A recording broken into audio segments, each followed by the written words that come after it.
शांति का राजा चैनल के सभी दर्शकों को जय यीशु। आज के मनन का हमारा विषय है आशीर्वाद। आइए हम पवित्र ग्रंथ बाइबल में देखें कि इस वचन का मर्म क्या है। उत्पत्ति ग्रंथ अध्याय 12 पद संख्या 1 से 4। प्रभु ने अब्राम से कहा, अपना देश, अपना कुटुंब और अपने पिता का घर छोड़ दो और उस देश जाओ जिसे मैं तुम्हें दिखाऊंगा। मैं तुम्हारे द्वारा एक महान राष्ट्र उत्पन्न करूंगा। तुम्हें आशीर्वाद दूंगा और तुम्हारा नाम इतना महान बनाऊंगा कि वह कल्याण का स्रोत बन जाएगा। जो तुम्हें आशीर्वाद देते हैं मैं उन्हें आशीर्वाद दूंगा, जो तुम्हें शाप देते हैं मैं उन्हें शाप दूंगा। तुम्हारे द्वारा पृथ्वी भर के वंश आशीर्वाद प्राप्त करेंगे।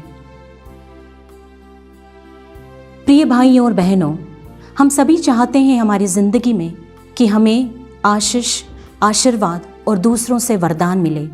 लेकिन सच तो यह है कि हमारे मांगने से पहले ईश्वर हमें आशीर्वाद व वरदान देने के इच्छुक हैं। उनके विधान का मध्य बिंदु ही हमेशा से आशीर्वाद रहा है। हम देखते हैं कि जितने भी मानवीय आशीर्वाद हैं उनकी जड़ ईश्वरीय आशीर्वाद है। पुराने विधान में इस शब्द का जिक्र करीबन 600 बार किया गया है। पुराने विधान में इस तथ्य को हम देखते हैं कि कई तरह से इसका विवरण किया गया है। पहला, हमेशा बड़े छोटों को आशीर्वाद देते हैं। इस तथ्य को हम देखते हैं इब्रानियों के नाम पत्र में, जहाँ पर मलकीसदेक इब्राहिम को आशीर्वाद देता है और इसीलिए मलकीसदेक को इब्राहिम से ऊंचा दर्जा दिया गया है। दूसरा, आशीर्वाद ईश्वर का एक एहसान है। इसे हम देखते हैं विधि विवरण ग्रंथ में अध्याय 28, जहाँ पर यह बताया गया है कि संहिता के पालन करने से दुनिया में क्या क्या आशीर्वाद मिल सकते हैं। और तीसरा, ईश्वरीय आशीर्वाद को हमेशा बढ़ावा दिया जाता है और ये एक आह्वान है कि अगर हम किसी को आशीष देते हैं तो उनके ऊपर ईश्वर की आशीष मांगते हैं। और कहा जाता है कि ये इसीलिए हमारी दुआओं में हम हमेशा कहते हैं, सर्वशक्तिमान ईश्वर तुम्हें आशीर्वाद प्रदान करे। इसीलिए जब हम पुराने विधान की तरफ देखते हैं तो हम पाते हैं कि उत्पत्ति ग्रंथ में अध्याय 3 में जिस श्राप का जिक्र मानव ने अपने ऊपर अपनी अनआज्ञाकारिता और अहम से अपने ऊपर लिया था, उसी को ईश्वर ने रद्द किया।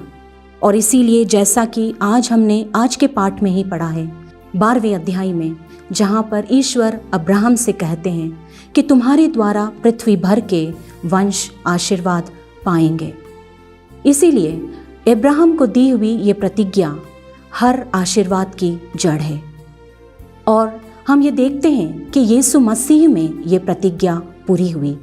उनके जीवन, उनके दुख और उनके पुनरुत्थान के द्वारा हमें वह सभी चीज़ें प्राप्त हुई, आध्यात्मिक, शारीरिक और सांसारिक। इसीलिए यीशु मसीह ने अपने ऊपर हमारे दुख, हमारे पाप, हमारे क्लेश सभी कुछ लेते हुए हमें पाप क्षमा, अनुग्रह और नया जीवन दिया।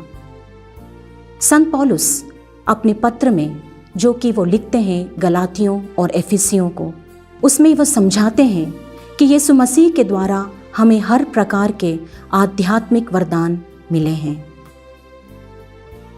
नए विधान में यह कहा गया है कि जितनी भी आशीष हमें मिले वो सब शारीरिक और सांसारिक आशीष से कहीं बड़ी महत्व रखती है, क्योंकि वह आध्यात्मिक वरदान है।